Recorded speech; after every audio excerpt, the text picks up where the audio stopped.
Shalom saudara-saudara yang diberkati oleh Tuhan, selamat datang kembali dalam diskusi pelajaran Sekolah Sabat yang dipersembahkan oleh Gereja Masehi Advent Hari ke-7 Uni Indonesia Kawasan Barat. Setelah belajar mengenai Yesus melalui perumpamaan, mujizat, dan juga pelayanannya di dunia ini, mari kita lebih mengenal Yesus lagi dari ajaran-ajarannya dan bagaimana dia mengajar para murid-muridnya saat itu. Kita akan sama-sama belajar dari pelajaran ke-7 dengan judul Mengajar Para Murid bagian 1 bersama dengan narasumber kita, Pendeta Sony Situmorang, Direktur Komunikasi Uni Indonesia Kawasan Barat, dan juga Pendeta Edwin Berhitu, Direktur Komunikasi Conference Jawa Barat. Shalom Bapak Pendeta, selamat datang. Terima kasih telah hadir di pelajaran yang ke-7 ini. Sebelumnya, mari kita sapa para pemirsa yang kali ini kalau saya lihat dari pelajaran yang lalu, banyak sekali nama-nama baru. Pendeta Edwin, mohon sapa mereka-mereka ini, saya akan bacakan namanya: Enoch Gushe, Elizabeth Gultom, Ida Lewedalu, Lili Maria, Mari Toyong di Jemaat Sarikei, Sarawak, Malaysia, Herlin Kabanga, Laila anak Asan-Asan dari Kuching di Sarawak, Immanuel Lewedalu dari Kisar, Jemaat Oirata di Indonesia Timur, lalu ada juga Rona Nusroy dari Gereja SDA Kampung Tobo Baru. Pendeta Edwin, kalau boleh saya lihat ada nama keluarga yang sama, mungkin suami istri, orang tua anak, dan juga lebih banyak sosok wanita yang saya lihat di kolom komen. Bagaimana pendapat pendeta maksud saya mengenai tanggapan-tanggapan ini? Silakan. Ya, luar biasa. Terima kasih banyak Bapak Ibu ya, Ibu-ibu terutama yang terus menyaksikan tayangan pelajaran diskusi Sekolah Sahabat Uni Indonesia Kawasan Barat ya. Luar biasa, dari Sarawak, Kuching, Kisar, bahkan dari berbagai daerah. Tentunya Bapak Ibu tetap pantau channel ini agar kita sama-sama bertumbuh. Dan terima kasih, sahabat salam kami untuk teman-teman, kerabat, sahabat, bahkan jemaat yang ada di tempat Bapak Ibu sekalian. Terima kasih sambutannya Pendeta Edwin. Pendeta Sony, berikutnya ada Bakti Channel. Kita kembali melihat ada banyak channel-channel dari gereja kita yang juga terbentuk dalam pelayanan media mereka. Berikut juga Bana Abson, lalu dari Bapak Sonce Lomban di Jemaat Advent Pionir Kayu Roy mengatakan merasa sangat diberkati dengan pembahasan Sekolah Sabat, apalagi ditambah kesaksian dari pendeta. Minggu lalu, Pendeta Denny Kanajo bercerita mengenai adat istiadat meminum sopi sebelum menikah, begitu ya.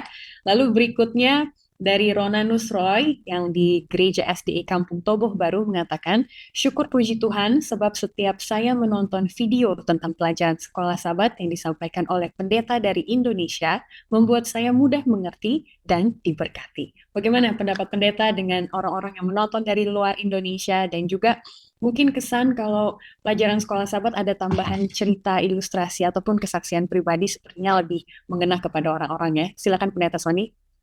Benar, memang pelajaran Sekolah Sabat merupakan suatu pelajaran yang sangat relevan dan dapat diimplementasikan dalam kehidupan sehari-hari. Itu sebagai dikatakan Sabbath School Lesson, pelajaran Sekolah Sabat, di mana itu merupakan suatu arahan penuntun bagaimana kita menghidupi atau bagaimana kita hidup melewati hari-hari kita. Demikian juga terima kasih Bakti Channel, Bana Abson, Sonce Lomban, dan Pak Rolandus Roy. Ya, memang semakin banyak kesaksian, semakin nyatalah pelajaran tersebut. Karena Yesus pun memberikan kesaksian tentang dirinya, bahkan banyak analogi-analogi atau ilustrasi-ilustrasi. Maaf, saya katakanlah ilustrasi atau perumpamaannya, kalau analogi agak sedikit lain nanti hasilnya. Intinya adalah terima kasih atas dukungannya. Kami mohon supaya saudara-saudara semua di mana berada tetap mendukung channel ini dan menjadi berkat bagi banyak orang melalui bagikan link ataupun share dan subscribe. Kenapa saya selalu katakan begitu? Kami lah saya katakan, karena kita punya pekerjaan jadi kawan ini hanya di handphone saudaraku, hanya di handphone, hanya share, bagikan orang lain, itu menjadi berkat bagi banyak orang. Terima kasih. Ya, terima kasih. Kita akan sama-sama melihat ayat inti dari pelajaran ke-7 ini sebelum Pendeta Edwin Berhitu nanti akan berdoa membuka diskusi kita bersama. Markus 8 ayat 34 berkata, lalu Yesus memanggil orang banyak dan murid-muridnya dan berkata kepada mereka, setiap orang yang mau mengikut aku, ia harus menyangkal dirinya, memikul salibnya, dan mengikut aku. Silakan Pendeta Edwin. Baik, mari kita berdoa.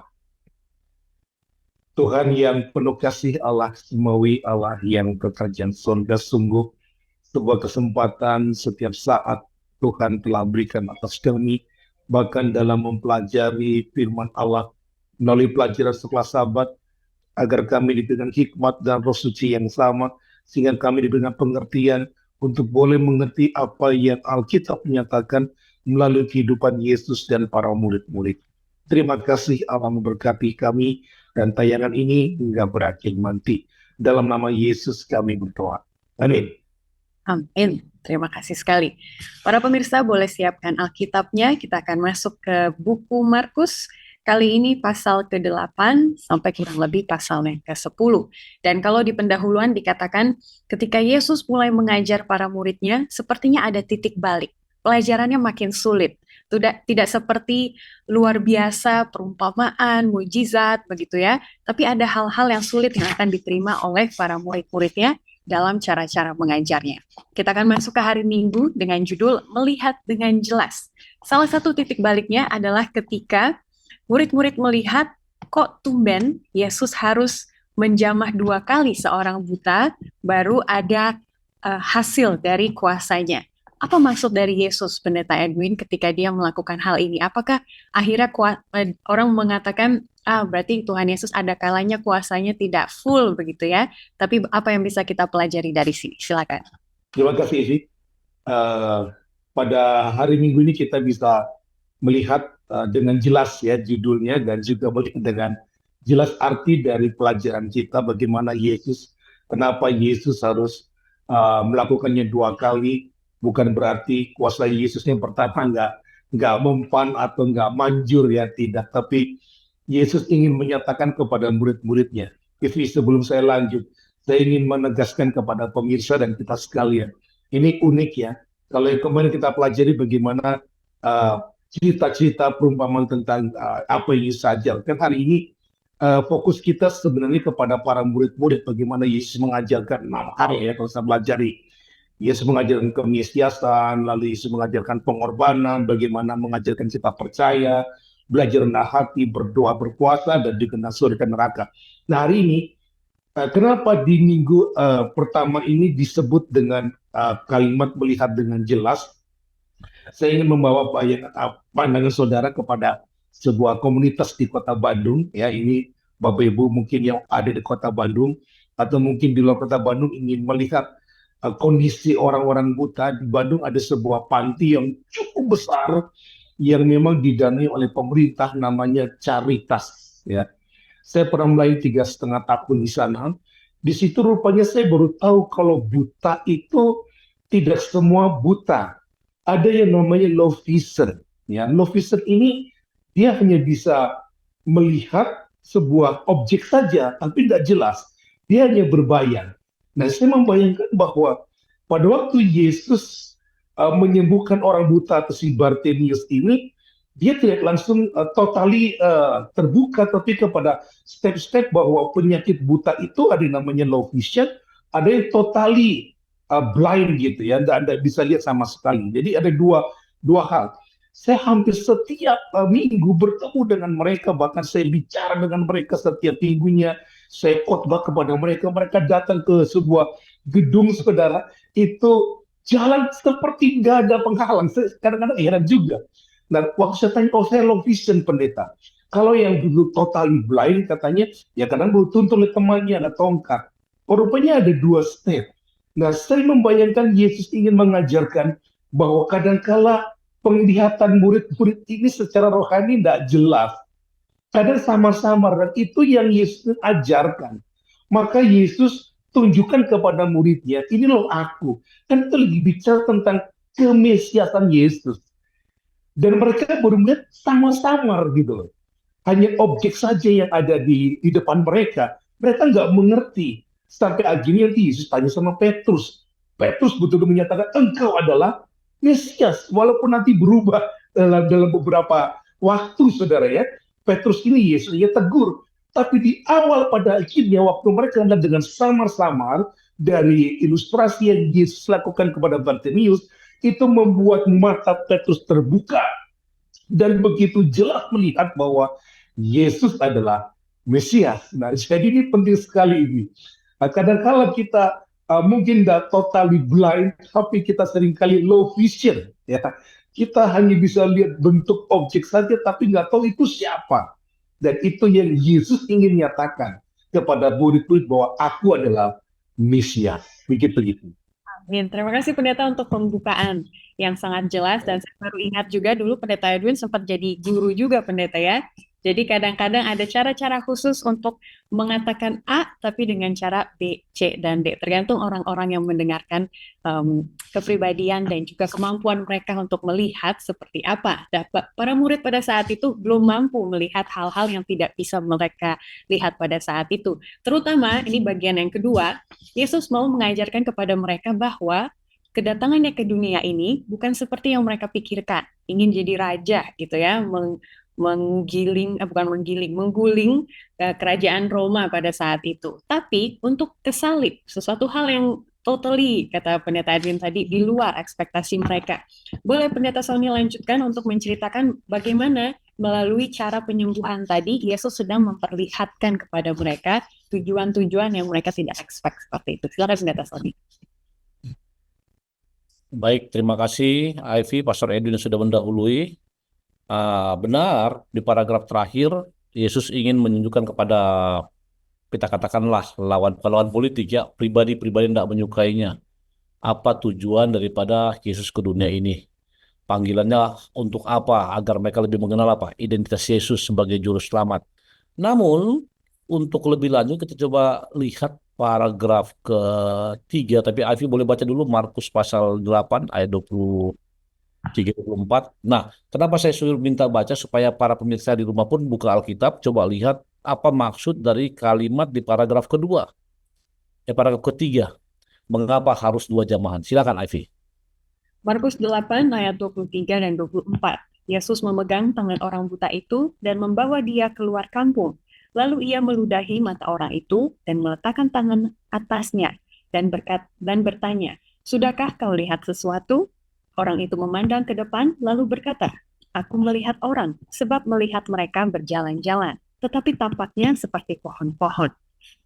Perhatikan para pemirsa, kalimatnya, "Sudahkah engkau melihat sesuatu?"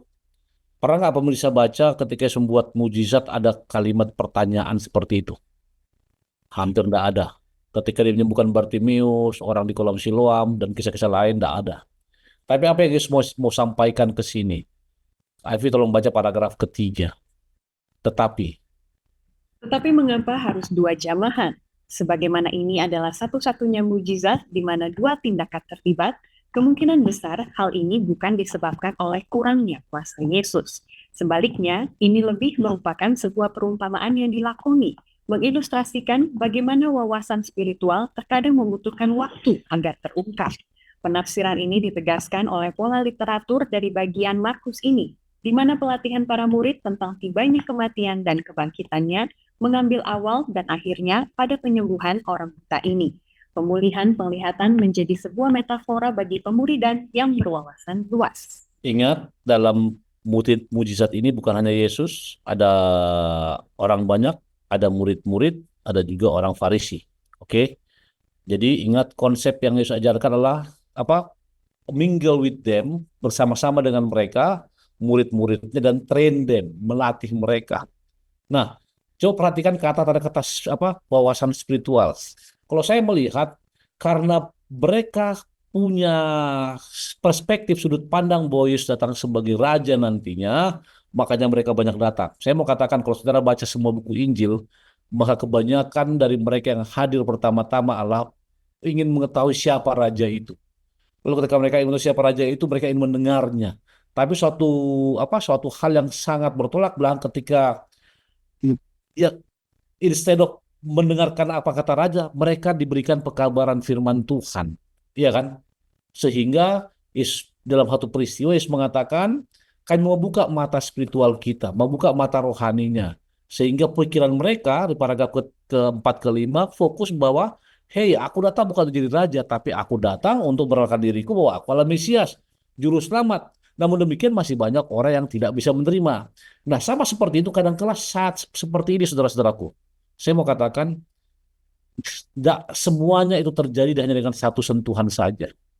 Makanya ada kalimat kita membutuhkan proses. Bahkan dalam spiritual life, kehidupan rohani, tidak cukup hanya 2 jamahan, bahkan 3 jamahan. Tapi yang paling penting, selama kita terus bersama-sama dengan Yesus, maka kita akan lebih jelas melihat bagaimana mujizatnya terjadi dalam diri kita, dalam kehidupan kita saat ini hingga ia datang. Terima kasih, Ivy. Terima kasih. Itulah juga yang menjadi perenungan kita di pertanyaan bawah hari Minggu. Bagaimana kita melihatkan kepada orang lain apa yang belum bisa mereka lihat pada saat itu. Jadi ada kalanya kita penting untuk tidak berkata apapun. Seperti Yesus tidak mau memberitahukan bahwa dia adalah Mesias di awal-awal dari pelayanannya. Bagaimana pendapat saudara? Silakan direnungkan dan juga didiskusikan. Kita akan lanjut ke hari Senin dengan judul Harga Pemuridan. Disinilah titik balik itu Tuhan Yesus perlihatkan kepada para muridnya, bahwa menjadi murid-muridnya adalah suatu kebanggaan, begitu ya, menjadi pengikut seorang rabi yang besar, tapi ada harga-harga yang harus dibayar juga. Seperti apa harga itu, Pendeta Edwin? Silakan. Ya, ini menarik Bapak Ibu sekalian bahwa Pak Bursa, ya kembali seperti saya ceritakan tadi bahwa baru saja Petrus dengan sebuah keteguhan artinya ia mengakui Yesus adalah Mesias, gitu ya. Dengan anggapan tadi bahwa Pendeta Sony tadi katakan mereka punya harapan Yesuslah Raja yang akan memerintah melepaskan mereka dari segala kesulitan. Pada waktu Yesus bicara bahwa menjadi murid Yesus itu kadang menderita, lalu dikejar-kejar, ditolak, bahkan dibunuh, lalu Petrus dengan spontanitasnya dia tarik Yesus.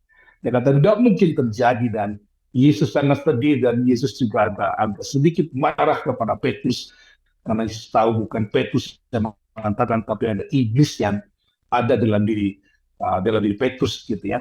Nah ini Yesus ingin kembali mengajarkan kepada murid-muridnya, tentunya kepada kita murid zaman sekarang ini, bahwa menjadi murid Yesus itu akan mengalami hal yang sama seperti yang Yesus akan alami, ya.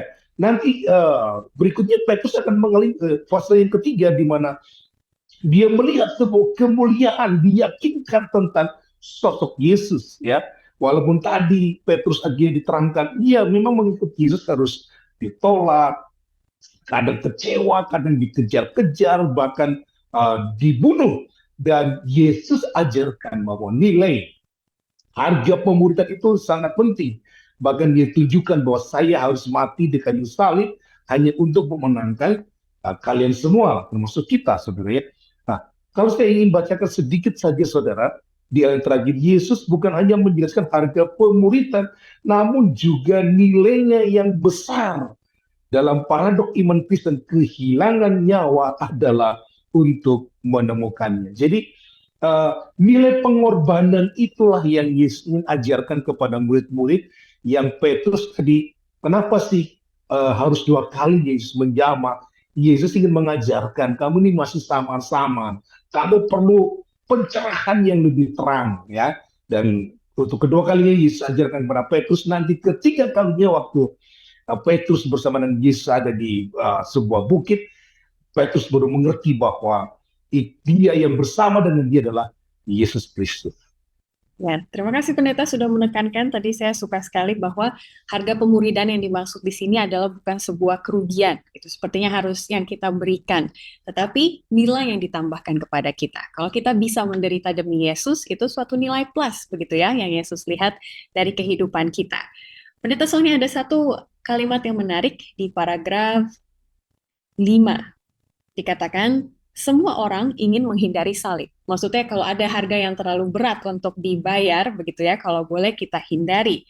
Tetapi mengapa ada orang yang mau memikul salib sebagai simbol pengabdian mereka kepada Yesus? Alias apa yang menjadi motivasi sehingga kita mau bayar harga pemuridan tersebut? Baik, pertanyaannya apa itu memikul salib, kan begitu? Memikul salib merupakan suatu tindakan atau action yang didasarkan oleh iman. Saudara bisa baca nanti di Markus pasal 8. Lalu kenapa orang mau membayar memikul salib sebagai simbol pengabdian? Ini menarik. Ingat, coba Ivy baca paragraf di atasnya, Ivy. Perkataan Petrus.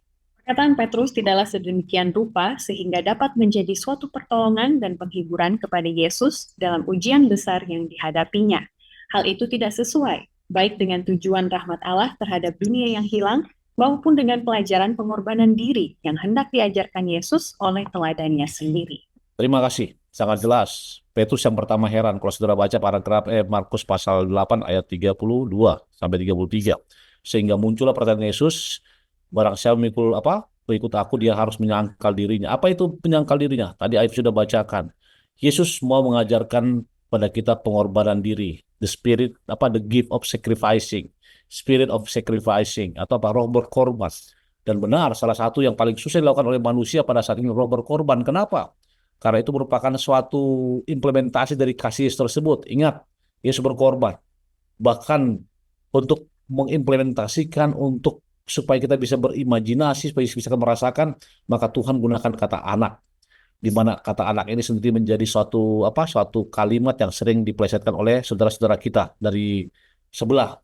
Namun sebenarnya Tuhan hanya mau mengatakan inilah the greatest gift of heaven. Itu sebabnya para pengikut Yesus pun dipanggil, kalau lu mau ikut gua, ini mungkin bahasa biar bisa, kalau lu mau ikut gua atau mau ikut saya, mari tunjukkan roh pengorbanan. Seperti apa yang mereka lakukan. Bahkan di bagian bawah saudara lihat di pelajaran sekolah sahabat ada dikatakan barang siapa mencintai nyawanya akan kehilangan nyawanya. Tapi barang siapa tidak mencintai nyawanya di dunia ini, ia akan memeliharanya untuk hidup kekal. Apa the purpose of life? Ada seorang penulis purpose driven life. Siapa penulisnya itu? Rick Warren. Siapa? Rick Warren. Ya. Warren. Coba saudara lihat. Saudara akan lihat di sana, maka semua apa yang Yesus ajarkan di sini, apa yang Yesus terapkan itu menjadi patron mereka. Bahkan penulis dunia pun mengarah ke situ. Intinya adalah roh pengorbanan diri, roh berkorban harus menjadi salah satu ciri khas kita. Jika saudara ingin menjadi murid Yesus, itu sebabnya dikatakan harga pemurid tersebut bukan hanya theoretically, apa yang kau katakan dari mulutmu, tapi apa yang kau praktekkan dan kau korbankan. Terima kasih. Apakah kita sudah punya pengalaman bagaimana hal-hal tersebut nyata juga di dalam kehidupan kita? Hal-hal yang orang anggap rugi gitu kalau kita lakukan atau kita ambil begitu ya. Tetapi karena iman dan percaya kita anggap itu semua memang harga yang sudah harus kita tanggung untuk mengikuti Yesus. Boleh silakan dibagikan dan juga didiskusikan di KSS masing-masing. Karena ini sebenarnya pertanyaan di bawah hari Senin. Kita lanjut ke hari Selasa dengan judul Gunung dan Orang Banyak. Ada dua peristiwa yang kontras gitu ya. Di atas gunung ada sesuatu hal yang yang mereka lihat. Ada transfigurasi. Nah selama ini kita melihat transfigurasi lebih kepada Yesus yang dikuatkan dan juga dihibur oleh Elia dan Musa gitu ya yang datang dari surga. Tapi ternyata ada juga tujuannya bagi 3 murid yang sedang menyaksikan. Apa itu Pendeta Edwin? Apa maknanya bagi murid-murid ini ketika mereka juga melihat dari jauh ada sosok Yesus, sosok Elia, dan juga sosok Musa di sana? Silakan Pendeta Edwin. Iya, ini sebuah pemandangan yang luar biasa ya. Kalau saya ada di sana juga, wow. Seharusnya rasa percaya Petrus akan dibangunkan dengan lebih dahsyat ya. Petrus, Yohanes, dan Yakobus ya. 3 murid yang sangat dekat dengan Yesus, melihat sebuah kemuliaan, bagaimana mereka dalam sebuah pandangan kemuliaan melihat Elia dan juga melihat Musa. Dan ternyata pelajaran kita katakan di atas bukit itulah Yesus ingin meyakinkan kepada 3 murid ini bahwa percayalah, Yesus itu akan mati, tapi dia akan naik ke surga yang mengalami segala penderitaan, tapi ia akan menjadi pemenang dan sebagainya. Dan ini menjadi sebuah, tadi Evi katakan kontras. Pada waktu mereka turun, ternyata mereka melihat sebuah kejadian, 9 murid lainnya, mereka yang menyembuhkan, mereka berhadapan dengan orang yang akan kerasukan setan, tapi mereka juga bisa menyembuhkannya, gitu ya. Di sisi lain ditegaskan bahwa untuk menyembuhkan orang ini harus berdoa lebih banyak dan berpuasa. Maka seringkali kita pun seperti itu. Rasa percaya kita seringkali diuji, lalu kita dituntut untuk percaya dengan sungguh-sungguh. Seperti tersirat dari keraguan ekspresi wajah dari bapak dan anak yang mengatakan, kalau engkau mau, kalau engkau bisa, katanya, ya tolonglah sembuhkan anak. anak ini ya, sehingga ada sebuah kalimat Yesus segera menangkap ekspresi keraguan ya. Tanggapan Tuhan dapat diparafrasakan. Apakah engkau dengan maksud apa yang engkau maksud dengan jika engkau sanggup? Jadi kembali bahwa dalam hidup kita juga seringkali diperhadapkan kepada hal-hal seperti itu. Mungkin kita seperti Bapak ini kan sudah mendambakan kesembuhan anaknya, tapi ya sudah kemana-mana nggak sembuh-sembuh, sehingga waktu datang Yesus, ya kalau Yesus bisa ya oke lah gitu, mungkin dalam bahasa kita ya ada satu kesedihan dalam diri Yesus. Dan kembali bahwa adegan itu dipertunjukkan kepada para murid-murid pada waktu itu untuk mengerti ada kuasa yang hebat kalau kita mau percaya dengan sungguh-sungguh. Nah, kalau kita mau tarik aplikasi kepada diri kita pada zaman sekarang ini juga hal yang sama. Apakah kita juga sama seperti Bapak tadi yang sudah mengalami banyak hal, lalu akhirnya rasa percaya kita sudah mulai undur dan mulai ragu lagi. Nah, maka pelajaran hari Selasa ini meyakinkan kita untuk jangan lagi ragu kepada Yesus. Ya, benar sekali Pendeta Edwin. Jadi Yesus ingin mengajarkan kepada murid-muridnya bahwa walaupun mereka disebut sebagai murid-muridnya, tapi isu ketidakpercayaan mereka tuh masih sangat besar gitu di dalam hatinya.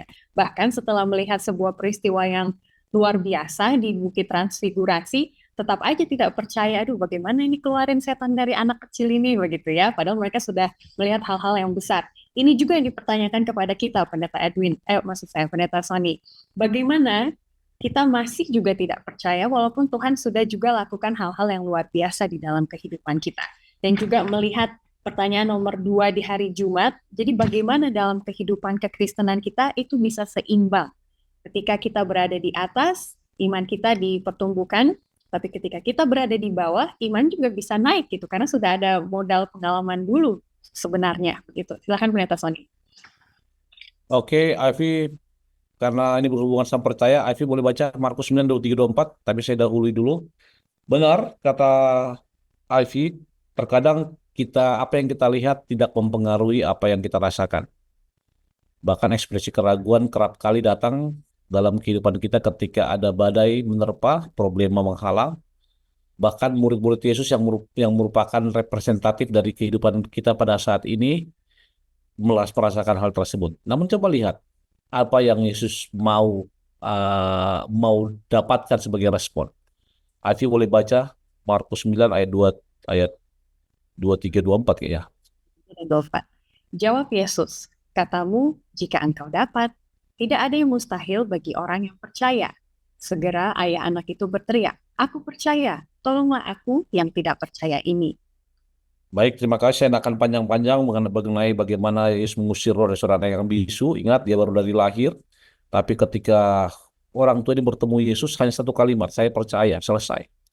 Nah, saya hanya mengatakan bahwa apa yang orang tua ini rasakan, anak rasakan jauh lebih berat dari apa yang kita rasakan. Di bagian bawah pelajaran kita pada hari Selasa ini ada kalimat, dalam situasi apakah jika Anda harus berseru, aku percaya, tolonglah ketidakpercayaanku ini. Kenapa sampai penulis pelajaran mengatakan kata percaya? Ini merupakan suatu amaran bagi kita semua, bagi saya, bagi saudara, bahwa salah satu masalah dalam kehidupan keimanan kita adalah apa? Ketidakpercayaan. Kenapa? Ingat Elia, Musa, Yesus berbicara. Boleh ini di Gunung Transfigurasi. Bagi saudara yang pernah ke sana, mungkin ini merupakan lambang pribadi-pribadi diangkat ke surga, satu mengalami kematian, satu tidak mengalami kematian. Dan murid-murid melihat. Apa yang mereka lakukan? Ya, mereka hanya merasakan atmosfernya, auranya saja. Tapi ketika mereka turun kembali bertemu dengan anak yang bisu dari lahir, itu semuanya hilang. Namun, untuk mengakhirnya, coba Ivy, baca paragraf terakhir. Itu dari saya. Yesus segera menangkap ekspresi keraguan itu. Tanggapan Tuhan dapat diparafrasakan. Apa yang engkau maksud dengan jika engkau sanggup? Tiba-tiba, seperti kilatan petir dari langit, sang ayah melihat bahwa bukan hanya anaknya saja yang punya masalah, dia juga punya masalah ketidakpercayaan. Dan ketidakpercayaannya bisa mengakibatkan anaknya tidak sembuh. ayah yang putus asa itu menyerahkan dirinya pada belas kasihan Yesus dengan kalimat yang mengesankan, "Aku percaya, tolonglah aku yang tidak percaya ini." Yesus pun menyembuhkan anak itu. Terima kasih. Terima kasih. Jadi saya rasa kita dikuatkan kenapa selama ini sepertinya jawaban doa itu lama, kesembuhan itu lama, mungkin ini isunya, ketidakpercayaan gitu ya. Karena ketika ayah itu mengatakan saya percaya, langsung ada jawabannya yang Yesus berikan kepada beliau. Baik, kita lanjut ke pelajaran hari Minggu dengan judul Siapakah yang Terbesar? Ini menarik juga Pendeta Edwin.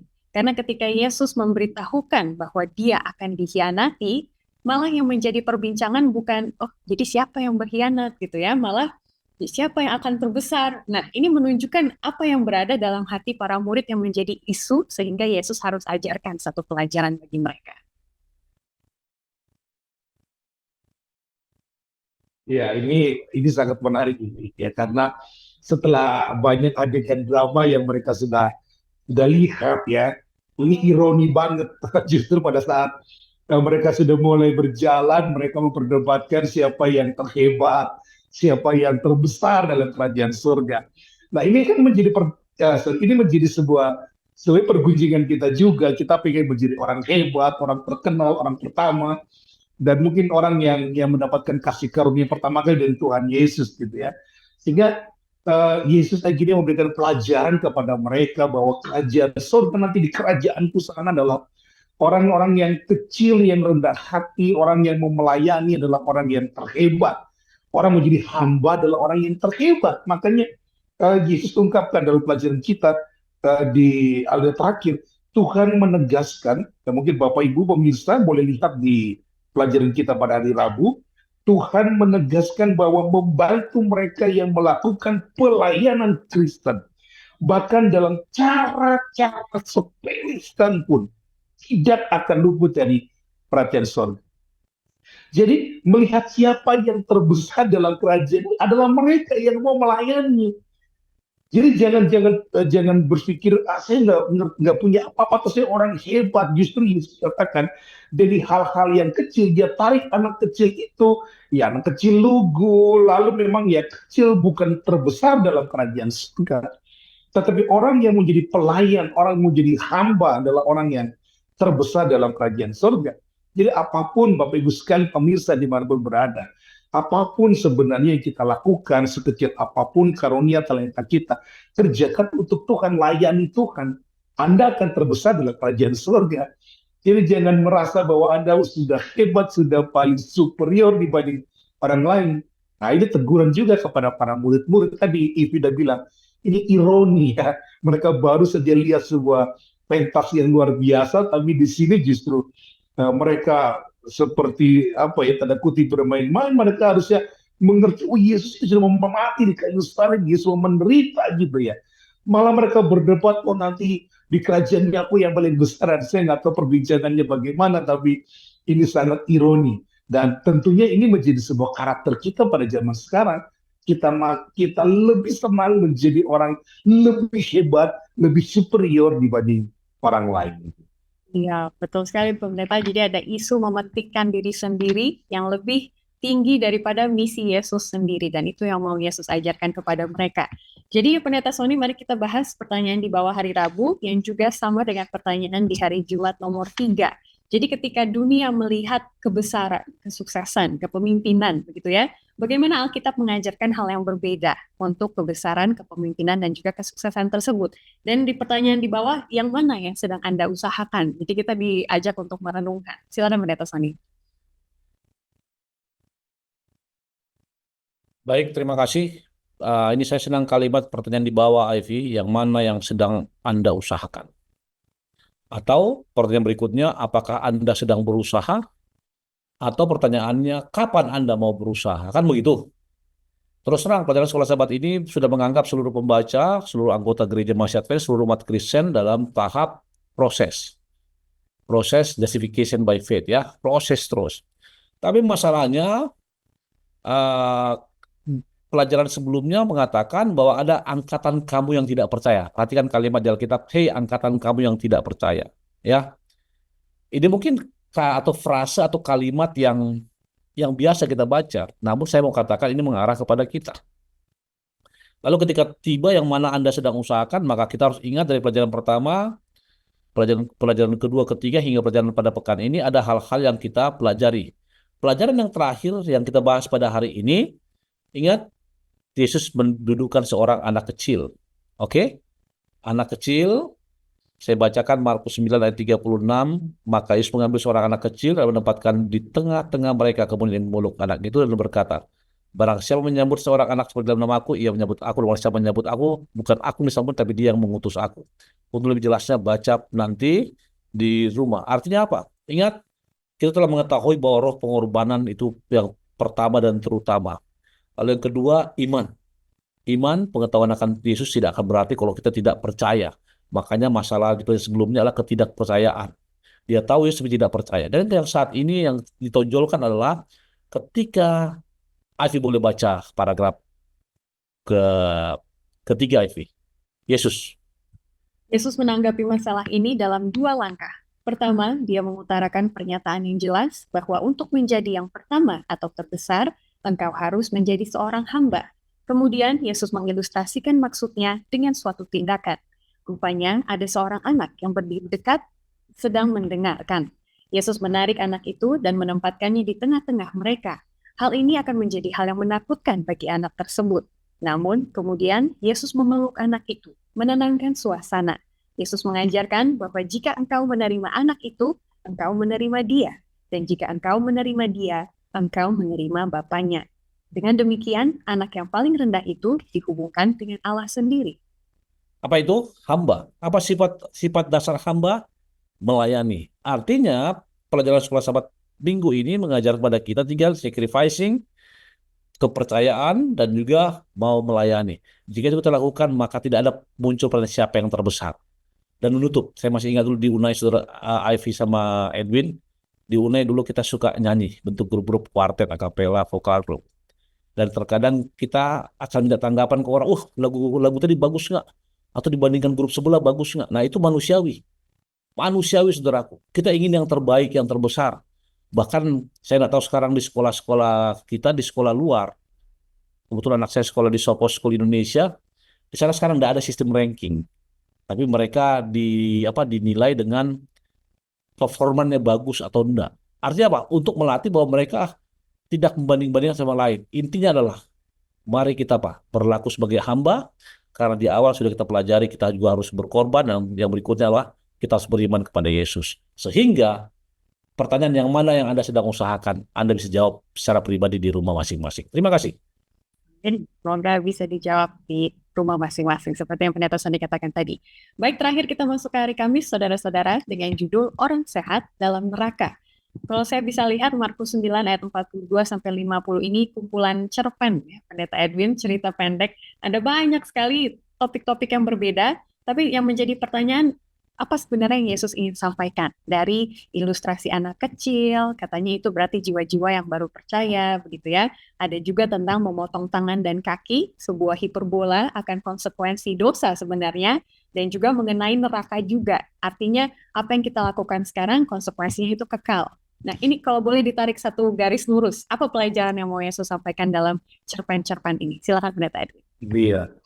Jadi kembali, kan kalau kita urutkan tadi ya, Yesus ajarkan kepada murid-murid tentang rasa percaya kepada dirinya sebagai guru, sebagai Tuhan yang akan mati jadi penebus, bahkan nanti akan menjadi raja, sebagai raja bukan di dunia tapi di kerajaan sorga nanti gitu ya. Nah ini kan yang diajarkan kepada Yesus kepada mereka, kepada kita juga gitu.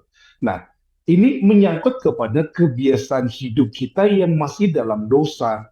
Ya tentunya ini cerita ini nggak seperti itu juga masuk surga dengan telinga, tangan buntung atau kaki pincang, nggak ada. Di surga semua sempurna gitu. Tapi Yesus ingin serius bicara tentang konsekuensi dosa gitu ya. Artinya ya buanglah dosa, tinggalkanlah dosa, lalu datang kepadanya dan melakukan segala kebenaran dan kebaikan, maka surga menjadi bagianmu gitu, bukan neraka yang katanya akan dihukum ya. Di pelajaran kita katakan mereka yang hilang tidak dibakar selamanya, sebaiknya mereka binasa selamanya. Ini perbedaannya yang ini tegaskan menjadi doktrin daripada ajaran Yesus gitu ya. Nah, jadi secara singkat sebenarnya pelajaran di hari Kamis ini menariknya adalah begini, bahwa Yesus cerita itu kayak humor, tapi itu serius bicara. Ayo dong, kamu rubah dong cara hidupmu. Kamu ngomong percaya sama aku, sama Yesus, tapi kamu nggak rubah cara hidupmu. Ayo kita berubah kalau memang mau dalam kerajaannya. Nah, itu simpelnya yang saya dapat dari pelajaran hari Kamis ini. Ya, terima kasih sekali Pendeta. Saya rasa juga yang saya dapatkan seperti itu juga dan semoga pemirsa juga bisa melihat ya setelah membaca full hari Kamis. Semoga itu juga yang saya harapkan dari para pemirsa ketika mengikuti rangkuman ini sudah baca terlebih dahulu gitu pelajarannya ya biar lebih dimantapkan apa poin-poinnya. Pendeta Sony boleh tambahkan Pendeta terutama mengenai sosok Yesus sebagai guru. Kita melihat bahwa cara Yesus mengajar itu unik, ada humornya tapi serius begitu ya. Ada juga banyak tindakannya daripada berbicaranya, tapi sebenarnya pelajaran yang disampaikan itu sangat-sangat dalam. Dia mau memperlihatkan bahwa kalian orangnya suka mementingkan diri sendiri. Kalian orangnya tidak tahu konsekuensi dosa itu seperti apa dan lain-lain. Silakan Pendeta tanggapannya. Baik, terima kasih. Ketika kita bicara sebagai guru, benar. Mungkin pertanyaannya kepada para pemirsa juga, Ivy dan Pastor Edwin di sini, guru itu apa sih? Banyak orang mengatakan bahwa guru itu merupakan suatu pribadi yang mengajarkan banyak hal sehubungan dengan ilmu pengetahuan. Namun dalam konteks guru di sini, uh, guru di sini lebih mengarah kepada pribadi yang mengajarkan dan juga mempraktekkan. Oke, saya teringat dari kalimat dalam Matius 28 ayat 19-20, pergilah dan ajarkanlah. Ada kalimat ajarkanlah ya, ajarkanlah. Kata ajarkan ini dalam bahasa Inggris disebut observe, yang artinya bukan hanya mengajar, tapi apa? Dia mengamati, dia melihat, dan dia juga mempraktekkan. Jadi artinya gini, dia tuntun murid-muridnya untuk melakukan apa yang dia lakukan. Itu observe, jadi bukan hanya ajar. Pergilah, baptis, ajarlah. Nah, di sini pun metode Yesus yang guru yang dimasukkan di sini, maka tadi di pelajaran terakhir ada banyak cerpen kata tadi kan dan saya coba refer kepada tulisan buku Matius karena saya coba bandingkan dan benar mirip. Intinya lah Yesus ini sebagai guru yang mengajarkan kepada kita firman Tuhan atau Injil, tapi bukan hanya itu, dia praktekkan. Coba Alfi dan Pastor Edwin melihat dalam perjalanan 3,5 tahun Yesus, kapan dia tidak mempraktekkan apa yang dia ucapkan. Semua dipraktekkan. Ketika tadi Alfi bertanya, bagaimana sosok Yesus sebagai guru? Saya katakan, berdasarkan firman Tuhan, Yesus adalah apa? Teladan. Guru teladan atau pribadi yang mempraktekkan apa yang dia ajarkan untuk keselamatan manusia. Terima kasih. Terima kasih sekali. Kita tahu bahwa judul dari minggu ini mengajar para murid akan dilanjutkan juga minggu depan gitu ya, bagian kedua. Jadi sebagai kesimpulan saya akan kembali ke Pendeta Sony dan juga Pendeta Edwin, apa yang dari cara Yesus mengajar murid-muridnya dan juga ajar-ajarannya, identitas Yesus seperti apa yang ditulis oleh Markus yang mau kita dapatkan dari situ bahwa Yesus adalah orang yang seperti ini itu dari ajarannya. Boleh saya mulai dari Pendeta Sony terlebih dahulu? Baik, ketika tiba pada kesimpulan, maka saya hanya akan mengatakan apa yang terdapat dalam ayat hafalan kita. Kata Yesus, barang setiap orang yang mengikut aku, ia harus menyangkal dirinya dan mengikut salib dan mengikut aku. Ingat, 3 hal tadi. Sacrificing, faith atau kepercayaan, dan terakhir apa? Servant leadership atau kepemimpinan untuk melayani. Menjadi seorang hamba. Karena 3 hal ini termaktub dalam kata setiap orang yang mau mengikut aku, ia harus menyangkal dirinya. Menyangkal diri. Kalau saudara tidak punya rasa atau keinginan untuk berkorban bagi orang lain, saudara tidak punya iman kepada Yesus, hanya tahu aja itu Yesus. Oke, saya ke gereja Sabat, oke hanya gitu aja. Saya kasih perpuluhan, tapi tidak mengimaninya atau mempraktekannya. Bahkan yang ketiga itu melayaninya, maka itulah kosong. Ingat 1 Korintus 13. Sekalipun aku berkata-kata dengan bahasa malaikat, tapi jika aku tidak mempunyai kasih, inilah implementasinya.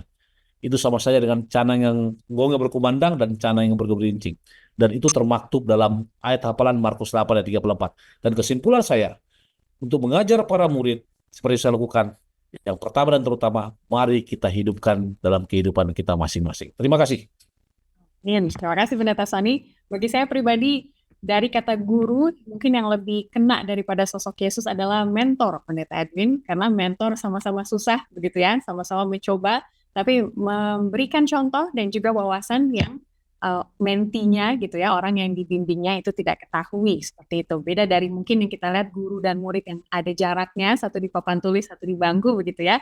Tapi untuk Pendeta Edwin sendiri bagaimana kesimpulan dan juga identitas Yesus yang kita lihat? Saya melihat dari sisi yang lain itu ya.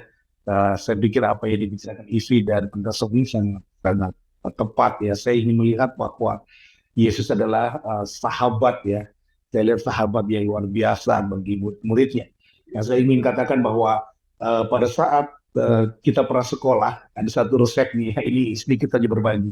Jadi kalau kita mau pinter katanya ini, Sony, cintai gurumu katanya. Karena kalau kita benci sama guru kita nggak suka pelajarannya. Jadi kita perlu cintai guru dalam arti yang positif ya, bukan yang negatif. Karena waktu itu ada guru ini datang, wah ini sudah blank semua kita punya pelajaran. Nah, kita mau meresapi ajaran-ajaran Yesus, maka cintai Yesus dengan seutuhnya. Maka apapun yang Yesus inginkan, itu dengan sendirinya kita akan lakukan. Yang kedua ini, kalau kita bertindak sebagai murid gitu, supaya kita bisa berhasil dan dapat nilai bagus, maka kita belajar setiap hari. Kapan saja ujian ulangan itu guru datang, lakukan ya.